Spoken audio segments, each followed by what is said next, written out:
दुपारची वेळ आहे आणि दिवसभराची बऱ्यापैकी कामं आवरलेली आहेत. आता नंबर आहे बॅग पॅक करायचा, म्हणजे हे देवाला जात आहेत. तर त्यासाठी मी भरपूर साऱ्या रेसिपी बनवल्या, शेअर पण केलेल्या आहेत. म्हणजे 2-4 व्हिडिओ तुम्हाला हेच आलेले आहेत की मी काय काय रेसिपी बनवल्या. चकली बनवली, चिवडा बनवला, रवा लाडू, खोबऱ्याचे लाडू, भजी, भाकरी हे सगळं आज बनवलं. आणि त्याबद्दल तुमचे असे कमेंट पण होते की ताई इतकं सगळं कशाला बनवून देत आहेस, म्हणजे प्रत्येक ठिकाणी हॉटेल आहेत, सगळीकडे ताजं स्वयंपाक भेटून जातं, जेवण करतात, इतकं शिळं कशाला देत आहेस. तर मी भजी भाकरी 4-5 दिवसासाठी देत नाही, फक्त 1 दिवसासाठी देत आहे. कारण फक्त हेच नाही, त्यांचे मित्रमंडळी आहेत खूप सारे, तर सगळेजण मिळून जेवण करतात, म्हणून थोडंसं जास्त प्रमाणात मी बनवून पॅक करून देत आहे. फक्त संध्याकाळी आणि उद्या सकाळी जेवण करण्यासाठी इतकंच. बाकीचं तर मग हॉटेलमध्ये जेवण करायचं आहे. आणि लाडू वगैरे मी कशासाठी बनवले, तर ट्रेनमध्ये असतात हे, आणि कुठं ट्रेन थांबते, कुठं सुविधा असते, कुठं काही भेटतं न भेटतं, मग त्यावेळेमध्ये आपल्यासोबत असणं हे ठीक आहे, म्हणून मी सगळं बनवलेलं आहे. तुम्ही म्हणत होता की ते थकवा खूप येतो हे सगळं बनवून देण्यामध्ये, परत आल्यानंतरही तशीच कामं असतात, तर तुमचं योग्य आहे. आता ही सगळी कामं करणं थोडासा थकवा येणारच आहे. आणि त्यामुळे माझी तब्येत इतकी भयानक बिघडलेली होती ना की मी 4-5 दिवस दवाखान्यात ॲडमिट होते, इतकी माझी तब्येत बिघडलेली होती. पण आपल्याला केलंच पाहिजे. आता मुलं बाहेर आहेत, तर त्यांना पॅक करून तुम्ही काही नाही देणार का? आणि असं जात आहेत घरामध्ये, आता 15 दिवसाचा टूर आहे, तर एकदम रिकामं पाठवणं मला ठीक वाटलं नाही. आणि प्रत्येक वेळी मी बनवून देते, एक सवय आहे, ते काही दे म्हणत नाही आहेत मला, पण मी माझ्या मनानं बनवून देते. मला असं वाटतं की रस्त्यामध्ये कुठं असो किंवा नसो, बाहेर खाऊ किंवा न खाऊ, आपल्यासोबत सगळं पॅक असलेलं ठीक आहे. आणि लाडू वगैरे हे देणं मला योग्य वाटतं. आता भजी भाकरी हे शिळं मानता तुम्ही, ते योग्य आहे, ते 1 दिवसासाठी मी देत आहे. आणि लाडू चिवडा जिथं थांबले तिथं थोडंफार खातील, कारण ते शिळपाकाचं त्याच्यात काही हेच नाही आहे, कारण ते ठीकच असतं, 15-20 दिवस टिकून राहतं, शेंगदाण्याची पोळी वगैरे. आणि गेल्या वर्षी जेव्हा गेलेले होते ना, तेव्हा अशी परिस्थिती त्यांना झालेली होती ना की तिथं जी गेलेली होती ज्योतिर्लिंगचे दर्शन करण्यासाठी, पहाडात होतं ते. मग तिथं काय झालं, हे एका ठिकाणी गेले आणि काय झालं, रस्ता बंद झाला, मग तिकडेही जाईनात आणि इकडेही येता येईना, अशी परिस्थिती झाली होती. 2 दिवस तिथंच थांबलेले होते, ना खाण्याची कुठली व्यवस्था होती ना पिण्याची, ना एक हॉटेल होतं तिथं, अशी परिस्थिती. मग तशा वेळेमध्ये सोबत जर बॅगमध्ये आपल्या असलं तर कुठं बिघडणार आहे, मग भूक लागल्यानं काय खाणार त्यावेळेमध्ये, असा विचार करून मी पॅक करून देत असते. आणि जितकं मी दिलेलं आहे त्यामधलं अर्ध्याला अर्धे हे परत घेऊन आलेले होते, कारण थोडंसं लवकरच हे परत आले. 15 दिवसाचा टूर होता, पण 15 दिवसाचा टूर यांचा झाला नाही, 8 दिवसामध्येच परत आले, कारण माझी तब्येत खूप बिघडलेली होती, त्यामुळे पूर्ण अर्ध्याला अर्धं परत आलेलं होतं. पण असं तुमची जी ही कमेंट येतात ना, योग्य असतात. तुमच्या ठिकाणी तुम्ही ठीकच आहात, आणि मला वाटतं माझ्या ठिकाणी मी ठीक आहे. मला हे सगळं देणं थोडंसं मला ठीक वाटतं, कारण कसं आहे, आता बाहेरचं प्रवास आहे, कुठं काही भेटतं न भेटतं, त्यामुळे मी थोडंफार जास्तच पॅक करते. आणि यांच्या एकट्यासाठी नाही आहे, 10-12 मित्रमंडळी आहेत सोबत, परत भाऊ आहेत, मग सगळ्यांसाठीच मी हा विचार करून सगळे पॅक करत आहे. आता नंबर आहे बॅग पॅक करायचा. तर ही जी बॅग आहे ना, ते चाका म्हणजे वळण्यासाठी आहे, तर कुठेही आपल्याला उचलून ते जड न्यायची काही गरज नाही आहे, त्याला आहे सगळं, म्हणजे सगळी सुविधा आहे. आता कुठेही प्लॅटफॉर्मवरती गेल्यानंतर ओढण्यासाठी चाक वगैरे आहेत त्याला, त्यामुळे या बॅगमध्ये सगळं पॅक करते. अशा सेम 2 बॅगा आणलेल्या आहेत, एक छोटे एक मोठे. तर मोठे जे आहे ना, जे मोठ्या आकाराचे आहे त्यामध्येच पॅक करत आहे. तर साईडला जे छोटे पॉकेट आहेत तिथं मी जे अगोदर लागणारी वस्तू आहे ते पॅक करत आहे, जसं गंध आहे, तेल आहे, ब्रश, टूथपेस्ट, हे सगळं मी साईडला, म्हणजे पूर्ण बॅगमध्ये शोधायची काही गरज नाही आहे, साईडला ठेवलेलं आहे. आणि एका साईडला मी टावेल वगैरे, रुमाल, हे सगळे एका साईडला ठेवणार आहे. म्हणजे अशा पद्धतीने जर पॅकिंग केली तर नंतर त्यांना तिथं शोधाशोध करायची काही गरज नाही, कारण घाईगडबड खूप असते. आणि पुरुष मंडळीची कामं कशी असतात, सगळं काढते वेळेस ना पूर्ण काढून टाकायचं, आणि ते भेटत नसलं तर मग सगळंच विक्रमाळ होऊन जाते, असं होतं. त्यामुळे मी अशा पद्धतीने पॅक करत आहे. म्हणजे जिथे आपल्याला एक 10-15 दिवसाचा टूर आहे त्यावेळेत थोडीशी पॅकिंग अशी केली ना, तर पुरुष मंडळीला भेटून जातं ते व्यवस्थित. अशाच पद्धतीनं मी इकडे पॅक करत आहे. आणि थोडंसं लवकरच लागलेलं आहे, रात्री 7:30लाही जाणार आहेत, पण मी आतापासूनच सुरुवात केलेली आहे बॅग पॅक करण्यासाठी, कारण विचार करून पॅक करायचं असतं आपल्याला. आणि इतक्यात ताई पण येतील, फोन लावलेला होता, ताई भाऊही निघालेले आहेत घरातनं. तर शेंगदाण्याच्या पोळ्याही छान हडकलेल्या आहेत, तर आता एका रुमालमध्ये मी बांधून घेते. आणि इतक्या काय देणार नाही आहे, यामधल्या 5-7 देणार आहे, बाकीच्या मी घरी ठेवणार आहे. आणि इकडे दिनेश चकली पॅक करत आहे. चकली खूप छान झालेली, ताईनं नक्की बनवून बघा. आणि तसं तर आता दिवाळीच्या सणामध्ये आपण बनवतो, तरी पण बघा, अधूनमधून काही खायचं मन झालं त्यावेळी ते आपण हे बनवून ठेवू शकतो, 15 दिवस आरामात टिकून राहतात. इकडे दिनेश चकली पॅक करत आहे, आणि इकडे मी पोळ्या सगळ्या बांधलेल्या आहेत, आणि बाकीच्या मी किचनमध्ये नेऊन झाकून ठेवून देते. आणि कपडा म्हणजे पसाराही खूप झालेला आहे आणि लक्ष्मण रेखा वळलेली आहे. मी ते घरभर पट्टा वळलेला आहे कारण मुंग्या खूप लवकर येतात ना त्यामुळे. तर इकडे इतकी चकली दिनेशने पॅक केलेली आहे. आता लाडू पण एका वेगळ्या कवरमध्ये मी पॅक करत आहे. म्हणजे विचार करत होती की डब्यामध्ये पॅक करावं, पण फुटणार नाहीत असं वाटत आहे मला, म्हणून मी कवरमध्येच देत आहे. कारण त्या डब्बे ठेवणार कुठं, बॅगमध्ये भरपूर स्पेस धरतात ते, तो विचार करूनच मी या अशा कवरमध्ये पॅक करत आहे. खोबऱ्याचे लाडू पण आणि रवा लाडू पण अशा पद्धतीने पॅक करत आहे. पण लाडू खूप आवडीने खाल्ले होते. लाडू एकही परत आला नाही. परत आली होती चकली आणि चिवडा. लाडू एकही परत आलेला नाही ना. शेंगाची पोळी खूप छान टेस्टी बनलेले आहेत. तर इकडं खोबऱ्याचे लाडू मी म्हणजे खोबऱ्याचे वेगळे घालणार आहे. म्हणजे याच कवरमध्ये घालायचा विचार होता अगोदर, पण नको म्हणलं. आणखीन एक वेगळं कवर घेऊन मी त्यामध्ये पॅक केलेला आहे आणि रवा लाडू एकामध्ये. तर इकडं बघू शकता. आणि खोबऱ्याचे लाडू जास्त दिवस टिकणार नाही ते, म्हणजे 10-15 दिवस हे काय राहणार नाहीत, कारण यामध्ये मी खवा टाकलेला आहे. तर यांना सांगितलं मी 2-4 दिवसामध्ये संपवा, म्हणजे अगोदर याच्यापासून सुरुवात करा. तर इकडं हे पॅक केलेलं आहे. बटणं घेतलेले आहेत मी, म्हणजे ज्या कवरला गाठ बसत नाही त्याला मी बटणं घालत असते. आणि इकडे शेंगा पण मी भाजून पॅक केलेल्या आहेत. तर सगळ्याची तयारी झालेली आहे. आणि चिवडा मी इथं 1 किलो बनवलेला आहे. तर 1 किलो काय देणार नाही आहे, यामधला थोडाफार मी घरी ठेवणार आहे, कारण इतका चिवडा दिला तरी सरणार नाही आहे, त्यामुळं मी थोडंफारच देत आहे. तर इकडं एका वेगळ्या कवरमध्ये घालत आहे. दिनेश आहे मदतीला, एकटीला तितकं कामाचं लोड आलेलं नाही आहे, म्हणजे 4-5 दिवस झालं मी करत आहे. पण आज दिनेश आहे मदतीला. आज कॉलेजमधून लवकरच आला घरी आणि माझी मदत करत आहे. तर चिवडा इकडे मी या कवरमध्ये पॅक केलेला आहे आणि बटन घालणार आहे, म्हणजे गाठ बसणार नाही असं वाटत आहे, म्हणजे कवर भरलेलं आहे हे. तर अशा प्रकारे मी पॅक केलेलं आहे सगळं. तर अगोदर मी सगळे पॅकिंग म्हणजे बांधाबांधी जे आहे ते करून इथं ठेवलेले आहे. नंतर बॅगमध्ये निवांतपणे सगळं टाकणार आहे. तोपर्यंत ताई पण येतील, म्हणजे दोघांची बॅगा, म्हणजे ताई तिकडून बॅग पॅकच करून आणतील. तरी पण बघूया आता आल्यानंतर कशा पद्धतीने ताई पॅकिंग करतील. आणि इथं आल्यानंतर थोडंफार काही राहिलं ते पण पॅक करणार आहे.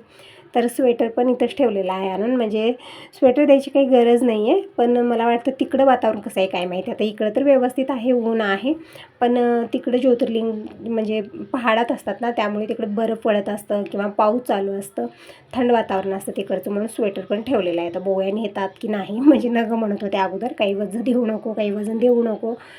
एखादी शालसुद्धा देऊ देत नव्हते, म्हणत होते काहीच देऊ नको, फक्त बॅगमध्ये खाण्यापिण्याची वस्तू घातली, भरपूर सारं झालेलं आहे, तेच न्यायला मला जड होणार आहे, असं तसं त्यांचं चालू होतं.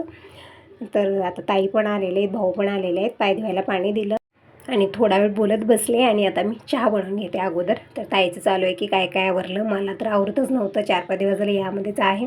ताई त्यांचं सांगत आहेत, मी माझं सांगत आहे. म्हणजे कशी आता जाणार तर हे आहेत, पण आमची धावपळ खूप झालेली आहे, ताईची असो माझी असो, कारण सगळं आपल्याला बनवून सगळं पॅक करून देणं म्हणल्याने यामध्ये भरपूर तामझाम असतात. तर ताई तेच म्हणत होत्या, 4-5 दिवस झालं यामध्येच आहे मी, म्हणजे त्यांना शेताकडे पण जायचं असतं, परत जनावरं आहेत शेताकडे, चारा पाणी, परत दूध द्यायची म्हैस, खूप सारं काम असतं त्यांना गावाकडे, त्यामुळे ताईची ना धावपळ जास्त झाली. तरी पण गायत्री आहे मदतीला, ते सांगत आहे ताई गायत्री आहे मदतीला. गायत्री मी मिळून बनवलं सगळं, बॅग पॅक केलेली आहे आणि घेऊन आलेले आहेत सगळं.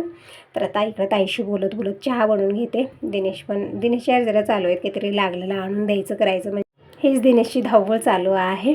भाऊ बसलेले आहे तिथं आणि ताई शेरूशी बोलत आहेत. म्हणजे घरी कोणी पाहुणे आले की शेरू खूप लाडीगुडी लावत असतो. ताई तेच बघत आहेत की त्याची लाडीगुडी आणि त्याचे नखरे बघत आहेत. आणि बॅगा इकडे आणून ठेवलेल्या आहेत, हे ताई तेवढंच घेऊन आलेले आहेत, भाऊला देण्यासाठी पॅकिंग झालेली आहे. तर ही जी बॅग आहे ना ताई आणलेली, तर त्याला असं वळण्यासाठी चाक नाही आहेत खालच्या साईडला. तर मी विचार केला की घरामध्ये 2 बॅग आहेत सेम, एक यांच्यासाठी मी पॅक केलेली आहे, आणखीन एक आहे ठेवलेली.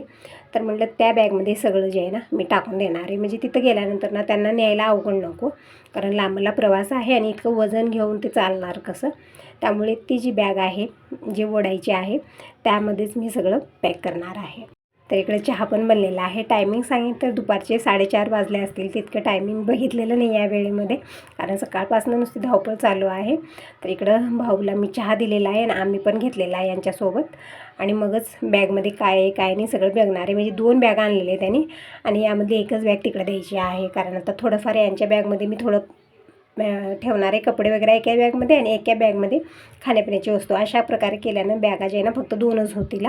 एक हे घेतील एक हे घेतील, म्हणजे 4 बॅगा जर दिले तर हे नेणार कसं, आणि लांबला प्रवास वजन न्यायला नको वाटत आहे.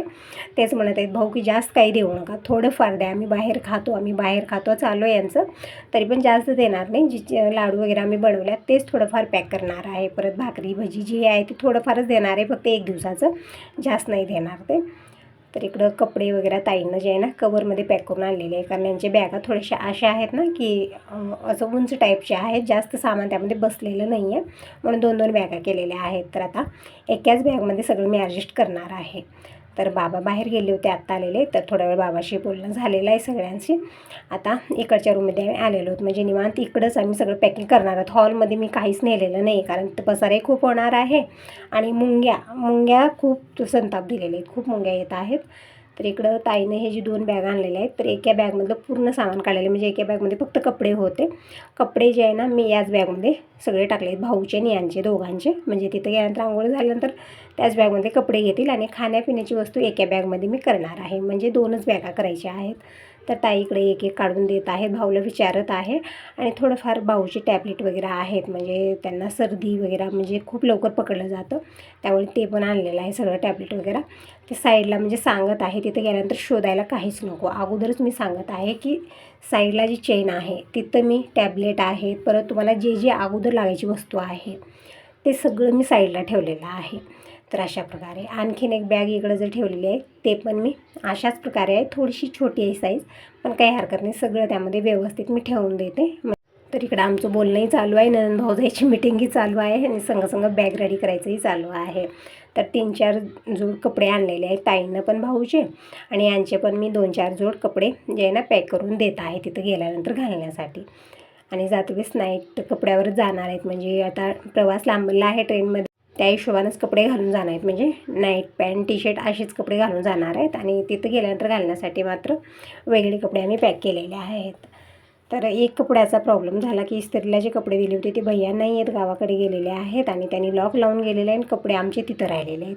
तर 2 दिवस झाला हा गोंधळ एक चालू झालेला आहे की यांचे कपडेच घरला आलेले नाही आहेत. मी इस्त्रीला दिले पण, तरी पण असो, आता जे घरामध्ये आहे 2-4 जोड तेच मी पॅक करत आहे. म्हणजे कसं होतं ना, जे विचार आपण करतो आणि ज्याची भीती राहते ना तेच होतं, आणि तसंच झालेलं आहे. मी 2 दिवस झाले विचार करतो की ते भैया वेळेत कपडे इस्त्री करून देतील की नाही, आणि फायनली तेच झालं, शेवट तेच झालं. ते भैया कपडे इस्त्री केले आणि त्यांच्याच घरी ठेवून ते गावी निघून गेले. त्यांना 2-3 वेळा फोन लावला, पण तिथून येणं त्यांना अशक्य आहे. आता हे 2-3 तासात जायला निघतील, ते कपडे काही येणार नाहीत. आता जे घरात होते तेच कपडे मी पॅक केलेले आहेत इकडं. तर इकडे या बॅगमधलं सगळं ताईनं काढलेलं आहे, म्हणजे शाल वगैरे सगळं आणलेलं आहे त्यांनीही, कारण वातावरण थोडंसं हे होतं आणि भाऊला ना सर्दी खूप लवकर पकडली जाते त्यामुळे थोडंफार. आणि ताईने इकडं बघू शकता सगळे डबे आणलेले आहेत, आणि मी पण विचार करतो की सगळं डब्यातच पॅक करूया, कारण लाडू फुटू नये असा विचार होता. पण नाही, मी कवरमध्येच पॅक केलेलं आहे, व्यवस्थित पॅकिंग झालेली आहे, कारण डबे भरपूर स्पेस धरतात बॅगमध्ये, त्यामुळे मी डबे नाही दिलेले. ताईने इकडं खोबऱ्याचे लाडू पण बनवले आणि सुजीचे लाडू बनवलेले ताईनं. मी रवा लाडू बनवले, ताईनं सुजीचे बनवले, चिवडा, चकली, परत मसाला शेंगदाणा हे सगळं बनवलेले आहेत. सगळं पॅक करून आणलेलं आहे, म्हणजे मी बनवलं माझ्यापेक्षा जास्त ताईनं बनवलेलं आहे. भाऊ तेच म्हणत आहे की तुम्ही ननंद भाऊजाईनं भरपूर सारं बनवलेलं आहे आणि इतकं देऊ नका, थोडं फारच द्या, इतकं खायला कुणालाही जाणार नाही तिकडं, कारण एक तर प्रवास असणार आहे आणि जिथं आम्हाला हॉटेल वगैरे दिसलं तिथं आम्ही जेवण करू, हे सगळं तसंच राहणार आहे, म्हणून यामधलं मी थोडंसं कमीच केलेलं आहे, इतकं नाही दिलेलं. तर इकडं सगळं ताईनं काढलेलं आहे बॅगमधलं, आणि इकडच्या बॅगमध्ये सगळं हे पॅक करायचं आहे.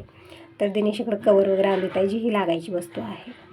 तर जायचं तर यांना आहे, पण धावपळ आमची खूप झालेली आहे, 4-5 दिवस झालं, ताईची पण आणि माझी पण जे जाणार आहे त्यांना तितकं टेन्शन नाही आहे, पण आम्हाला खूप टेन्शन आलेलं आहे की कशा पद्धतीने काय बनवायचं आणि सगळं कशा पद्धतीने पॅकिंग करायची, म्हणजे तिथे गेल्यानंतर पटकन यांना भेटूनही जावं, काही शोधायलाही नको, हे सगळं विचार करून आम्ही पॅक करत आहोत. आणि इकडं ताईला मी लाडू पण खायला दिलेले, जे खोबऱ्याची मी बनवले.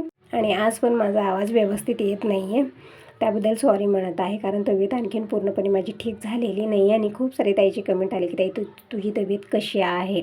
माझी तब्येत आणखीन तितकी व्यवस्थित झालेली नाही, अशक्तपणा खूप आहे, थोडा वेळ मी थांबते तर मला चक्कर यायला लागते, त्यामुळे मी व्हिडिओसुद्धा बनवत नाही. जे व्हिडिओ तुम्ही आता बघत आहात ते सगळे अगोदरचे व्हिडिओ आहेत. 8 दिवस झालं मी ना व्हिडिओ बनवलं ना दुसरं काही केलेलं आहे. जेव्हापासून माझी तब्येत बिघडलेली आहे तेव्हापासून मी किचनमध्ये सुद्धा गेलेली नाही आहे. बहिणी आलेल्या आहेत माझ्या, कल्पना, अर्चना, सोनल, सगळेजण येऊन 4-4 दिवस राहून सगळी कामं आवरत आहेत. मी किचनमध्ये गेलेली आहे ना, कुठली कामं आवरले ना व्हिडिओ बनलेला आहे. फक्त पडल्या अगोदरच्या व्हिडिओला मी व्हॉईस ओव्हर देत आहे, कारण मला व्हिडिओ पाठवायचे आहेत त्यामुळे. तरी पण तुमचे असे कमेंट येतात ना की ताई तुझी तब्येत कशी आहे, तब्येतीची काळजी घे, त्यावेळेस मला खूप छान वाटतं. असेच कमेंट करत जा. तुमच्या कमेंटमुळे मी खूप मोटिवेट होते. आणि हा व्हिडिओ आवडला तर लाईक करायला अजिबात विसरू नका. पहिल्यांदा बघत असाल तर चॅनलला सबस्क्राईब करा. बाय बाय, टेक केअर सर्वांना. श्री स्वामी समर्थ. भेटूया नेक्स्ट व्हिडिओमध्ये.